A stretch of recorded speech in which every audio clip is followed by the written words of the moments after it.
So let's talk about the bear flag pattern. Here goes an example of Silva mini futures as you can see in the daily time frame, and I have already drawn the pattern. So what we have discussed in the bull flag pattern, we are discussing the same points but in an inverted manner. So the step 0 is same, finding the flag pattern and then waiting for the breakdown. So we can see that the breakdown is already happened here. Now we'll be placing the sell order. The sell order will be at the low of this candle. In the bull flag pattern, it was on the high on the candle. So we are just reversing the process. So this is the sell if it triggers. Now find the upper trend line's highest point. So this is the upper trend line. The highest point is obviously this. So this is the stop loss. And if our sell is triggered here, our stop loss will be here. Now we need to find the length of the flag pole. So this is the pole. Just draw a line like this, and the vertical height is the height of the pole. In most cases, in the classic BF flag pattern, the upper trend line's highest point is also the end point, but it is not actually like that in all the cases. So in this case, as you can see, the highest point of the upper trend line is also at the lowest point. Okay, but it is unwise to assume like that. Now it triggered after few days, as you can see here, and then it hits the stop loss here.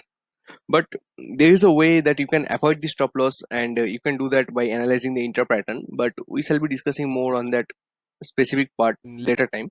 But as we are concerned right now, the trade is triggered here and it is hitting the stop loss, and after hitting the stop loss it is triggered again, but this time it is hitting the target. But we shall be discussing more on how to avoid this kind of stop loss in the later part. So this is the MC dual United Spirits. As you can see, first we have find the pattern, then we have drawn the short trigger pattern here, then we have put the stop loss here.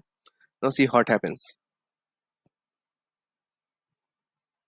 It hit the target in a very perfect manner. So this is another trade which is a classic bear flag pattern, but in this case, as you can see, the height is very high.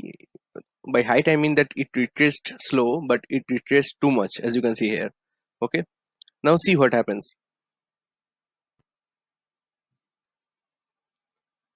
It broke and it consolidated here, and instead of hitting target it hit the stop loss. But as our stop loss and target, and as our target is very far from the stop loss, you can see the risk reward is very favorable. So one good trade will be covering our two losses easily. And if you ask in my experience or in my theory that what is the probability of hitting the target once the pattern gets confirmed, I'll say it is about 41%, because from my last own 200 trades of mine.